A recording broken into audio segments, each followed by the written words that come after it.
At the end of this module, I can conclude three aspects. They are, firstly, the way that I reflect on the different concepts of theories of teaching a second language, and the way that I take of them what I like to include in my methodology. Secondly, my position concerning the teaching of a second language, specifically in Colombia.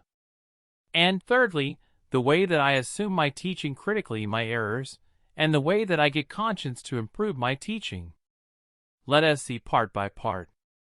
Firstly, this analysis of the teaching of a second language is based on a reflective hermeneutic critique.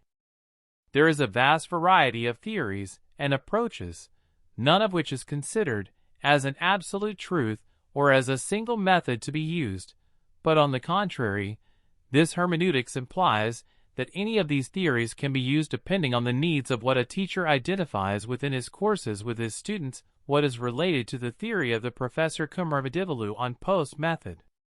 I connect this speech with the theoretical input of this author about his theory, which helps explain myself. Early in research on how a human can learn a first or second language, Vygotsky, like Skinner in the early 20th century, focused on learning a second language through mimicry and memorization.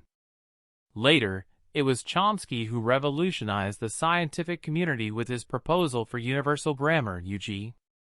The observable fact is that the human brain innately possesses a toolbox that allows, unlike other species, language and with it, culture.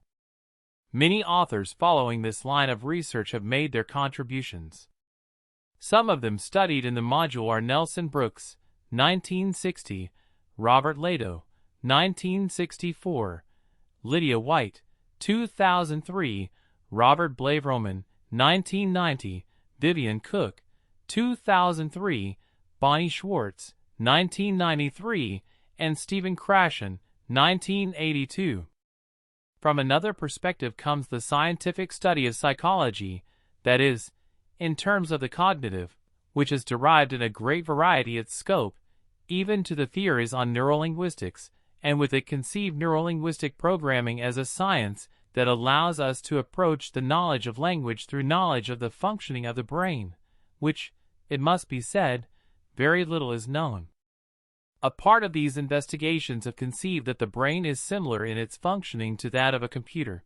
These theories assume that progress on the processing of information, computers for storing, integrating, and retrieving information, given in a computer, what is known as artificial intelligence, is related to advances in studies on how the human brain works through synapses, interconnections of neurons, chains of connection related to learning, knowledge, the functioning of the body and the language. All of the above derives from the metacognitive aspect, which allows recognizing through grammar and rules, establishing principles and laws that support these theories, as authors such as Robin de Keyser, 1998, J.R. Anderson, 1995, and Richard Schmidt, 2001. However, for other researchers, under the same cognitive and psychological current, such as Nick Ellis, 2002, which perspective on usage-based learning concentrates on saying that the only thing that is innate is simply the ability to learn, detaching from the advances of Chomsky and universal grammar, UG. Before the most recent studies on the relationship between the brain and the way it works, it was said that there were specific functions for each side of the brain. Even it was said that there were different areas of the brain dedicated especially to the processes and learning of the first language to the second one. For example, the left one was in charge of logic, mathematics, and analysis, while the right of creativity, art, and feelings. Today, it is recognized that all functions of the brain are interconnected in a complex way, a perfect symbiosis that involves all parts of the brain. The complexity of the functioning of the brain leads us to recognize the complexity of language, of learning a second language, and of its production. Long is the list of hypotheses, models, and theories that have been derived to explain the acquisition of a second language, taking the cognitive perspective. Some of them seen in the module are 1. The interaction hypothesis, which argues that conversational interaction is an essential but not sufficient condition.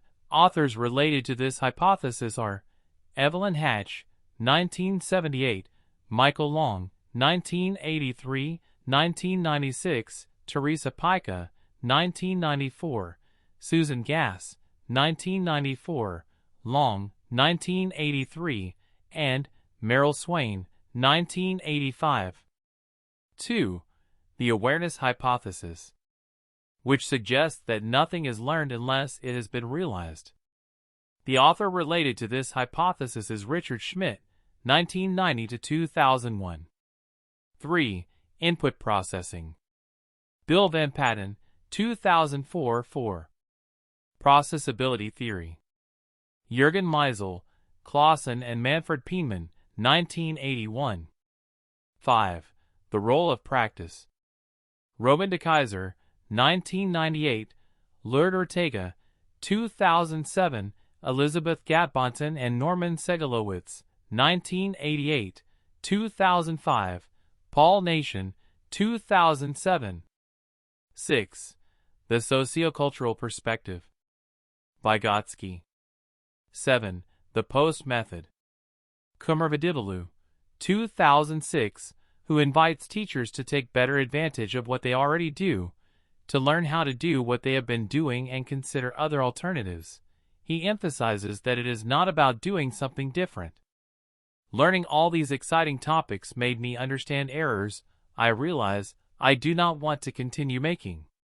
To finish, I want to thank my special professor Christina Posada. See you soon!